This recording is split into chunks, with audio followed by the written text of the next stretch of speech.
Halo sobat sekalian, selamat datang di channel ini. Chapter 338 sudah rilis sejak lama dan ya, lagi-lagi saya telat untuk membahasnya. Tapi tak apa, harus kita bahas karena ada cukup banyak data yang perlu kita ketahui mengenai yang terjadi di chapter 338. So, di chapter kali ini masih difokuskan kejadian pasca Aoyama tertangkap basah. Kemudian ada diskusi rencana untuk memanfaatkan Aoyama nantinya. Dan persiapan kelas A untuk melakukan hal yang masih misterius. So, untuk itu sebaiknya kalian baca dulu manganya karena konten ini full spoiler. Tapi sebelum lanjut, subscribe channel ini biar admin makin semangat buat kontennya. Dan mari kita mulai.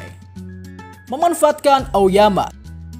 Chapter dibuka dengan cover di mana memperlihatkan Aoyama dan Deku yang sedang bertolak belakang. Hal ini adalah sebuah simbol di mana mereka berdua memiliki latar belakang yang sama, yaitu sebagai seorang quirkless, namun memiliki nasib yang berbeda, yaitu Deku yang mendapatkan quirk dari One for All atau dari All Maxi Power sebelumnya, sedangkan Aoyama mendapatkan quirk dari All for One atau si setan iblis haram botak bau ketek. Kita lalu bergeser ke kondisi di mana Aoyama beserta ortunya sedang diinterogasi oleh polisi dan guru-guru Yue. Di panel ini melanjutkan langsung ke kondisi di mana Deku sebelumnya di akhir chapter 337 ingin merangkul tangan Aoyama untuk memberikan kesempatan bahwa Aoyama masih bisa menjadi seorang pahlawan. Namun sebelum itu terjadi, Tsukauchi meminta Sansa untuk menutup mulut Aoyama dan melarang Deku untuk mengajak sembarangan ke Aoyama. Ini dimaksudkan sebab Aoyama sedang ditetapkan sebagai tersangka, dan untuk itu Aoyama diberi batasan untuk tidak mengungkapkan sepatah kata tentang hubungannya dengan All for One ataupun teman-teman kelasnya, guna agar tak memperpanjang suasana emosional.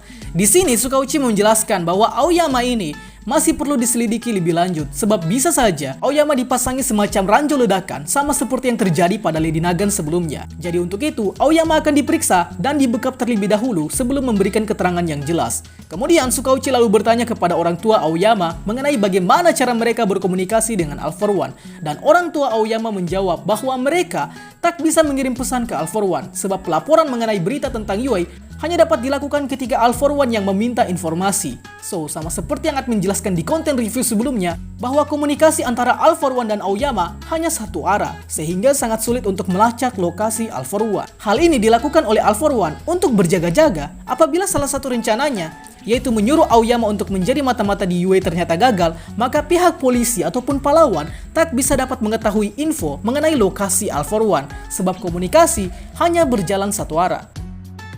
Mendengar hal ini, Deku lalu menjawab ke Tsukauchi bahwa menemukan All for One adalah suatu hal yang mustahil, sebab Deku sendiri selama 1 bulan sebelumnya rela menjadi vigilanti keliling negara Jepang hanya untuk mencari di mana All for One berada, namun tetap saja gagal ditemukan.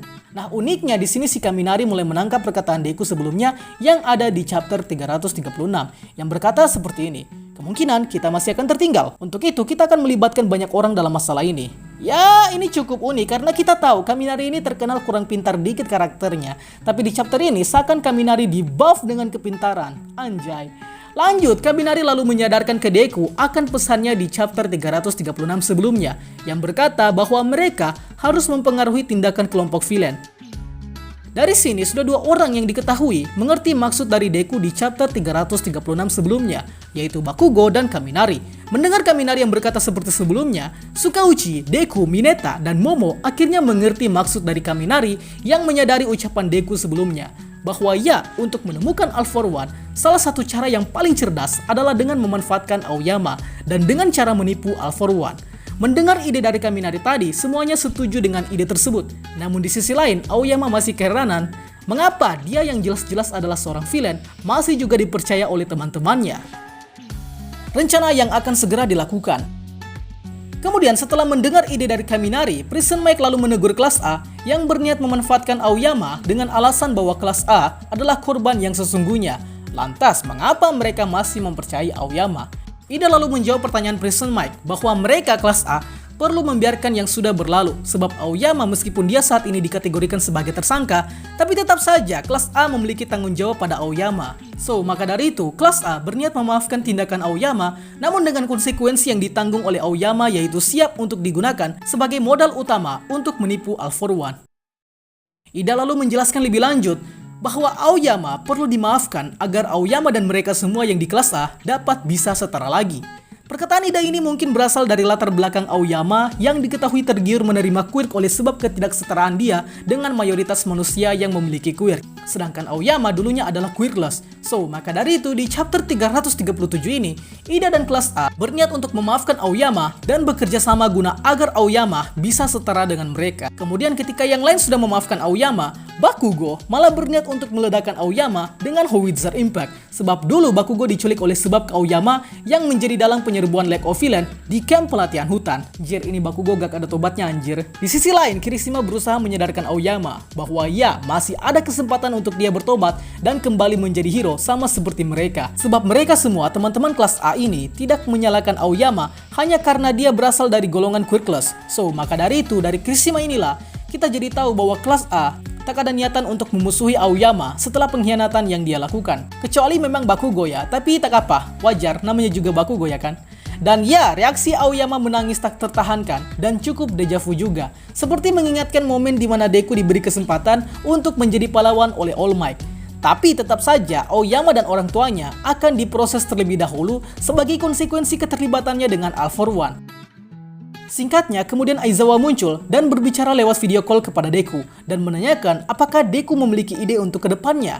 Deku lalu menjawab bahwa dia belum memiliki ide dan kemudian Aizawa mengambil alih situasi. Di sini terlihat Aizawa sedang berada di rumah sakit dengan kondisi mata kanan yang sudah diblokir. Aizawa lalu berbicara ke Aoyama bahwa dia selaku wali kelas A akan mengambil tindakan untuk tidak mengeluarkan Aoyama dari sekolah UA. Hal ini terjadi oleh sebab Aizawa memegang tanggung jawab penuh pada kelas yang dia wakili. Dan juga ada ide dari Aizawa yang mungkin akan melibatkan Aoyama. Maka dari itu, Aizawa kemudian meminta Sukauchi untuk menutup telinga Aoyama dan orang tuanya. Dan mulai mendiskusikan rencana yang ada di kepala Aizawa. Kemudian setelah menceritakan rencananya, semua orang yang ada di hadapan Aizawa cukup tercengang mendengar rencana dari Aizawa. Beberapa reaksinya cukup beragam, ada yang terkejut, kurang yakin, dan ada yang cukup kagum. So, rencana apa yang dimaksud, kita belum tahu pasti. Lanjut, Aizawa menjelaskan bahwa rencananya masih memerlukan bukti yang banyak untuk merealisasikan rencananya. Nezu, si kepala sekolah, juga mengatakan bahwa rencana Aizawa cukup praktis.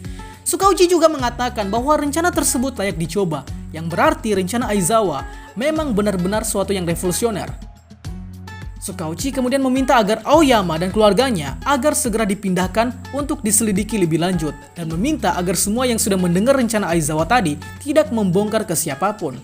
Kemudian Aoyama mulai diantar ke lokasi interogasi dan dari kejauhan Deku memanggil nama Aoyama. Aoyama sempat berbalik namun kemudian memalingkan wajahnya. Wait, ada apa ini sebenarnya? Apalagi yang disembunyikan oleh Aoyama? Ya, nanti di konten detail akan kita bahas. Kemunculan Hatsume Mei. Setelah kita melewati drama Aoyama dan presentasi Aizawa perihal rencana yang akan dia lakukan, kita kemudian fokus ke kelas A yang kini sudah bersiap-siap untuk melakukan rencana yang sebelumnya sudah disebutkan oleh Aizawa. Terlihat Bakugo dan Ojiro sedang menyiapkan logistik. Lalu ada Tokoyami dan Mezo yang sedang menyiapkan mental. Dan Deku serta Ida ingin menyiapkan kostum baru. Selagi semuanya sudah bersiap untuk turun lapangan, Hagakure memprovokasi kelas A agar mereka segera menyelesaikan masalah yang sedang terjadi. Dan langsung saja, seluruh siswa kelas A menunjukkan ekspresi serius, seakan sebentar lagi mereka akan menghadapi ujian yang sangat sulit. Bisa kalian lihat, baik itu Mineta, Koda, Mezo, bahkan Atsui Suyu turut menunjukkan ekspresi yang sangat serius. Tanda bahwa sebentar lagi mereka tidak akan bermain-main dalam menjalankan misi. Di sisi lain, Deku dan Ida kini menuju ke bengkel milik jurusan alat support guna untuk merequest perbaikan alat support dan kostum pahlawan mereka yang sebelumnya sudah rusak, di mana ini bertujuan untuk menghadapi All For One selanjutnya. Namun tiba-tiba terjadi sebuah ledakan tepat saat Deku membuka pintu dan boom! Ledakan tersebut berasal dari bengkel yang Deku datangi. Chapter 338 ditutup dengan Deku yang tertindih dada, tubuh Hatsume maksudnya, sembari Hatsume terkejut bahwa yang mendatangi Deku ternyata adalah kawannya yang sudah cukup lama tak bertemu, dan chapter 338 pun selesai. Wah, cukup dejavu sepertinya, pas Deku dan Hatsume lagi-lagi dapat fanservice. Dari sini banyak yang bilang kalau Deku itu sebenarnya punya kuir rahasia, yaitu kuir Opai Magnet. Tapi saya cukup kaget karena teori yang pernah saya buatkan kontennya juga akhirnya terbukti di chapter 338 ini. Jadi mungkin teman-teman bisa singgah di konten teori Hatsume Mei. So, untuk konten detail nanti nampaknya akan cukup singkat sebab chapter 338 ini juga tidak menjelaskan banyak hal yang bisa kita ulas. Dan mengenai apa yang Aizawa katakan terhadap rencananya, sepertinya mulai terjawab di chapter 339. Tapi nanti saya usahakan bahas. Itulah pembahasan kita pada kali ini. Sanggap apabila ada yang kurang, request juga di kolom komentar untuk pembahasan selanjutnya. Dan akhir kata, see you next time!